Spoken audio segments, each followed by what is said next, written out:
Welcome to our channel. Today we how to backup Proxmox VMs for VPS disaster recovery step by step clearly.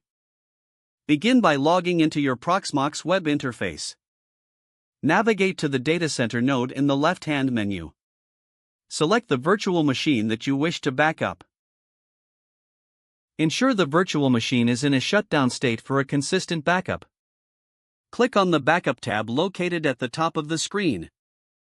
Select your preferred backup mode, choose from Snapshot, Suspend, or Stop. Choose a storage location from the drop-down menu where you want to store the backup. Set a backup retention policy based on how long you wish to keep backups. Optional, configure the scheduled time for automatic backups if needed. Click the Backup button to initiate the backup process. Wait for the process to complete, monitoring the progress bar for status updates. Once finished, you will see the backup listed in the Backups tab. To verify your backup, navigate to the storage location selected earlier. Check that the backup file is present and available. For disaster recovery, keep a copy of this backup in a separate location. Consider setting up a remote backup solution for added security. Regularly test your backups to ensure they can be restored without issues. This completes the backup process for your Proxmox Virtual Machines. You now have a secure backup ready for any disaster recovery scenarios.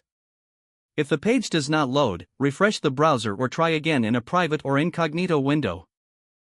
Make sure you are using the correct email address, then retype it carefully to avoid small typos.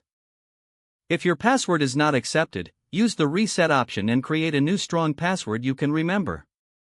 Check your spam folder for verification or security emails, then complete any requested confirmation steps.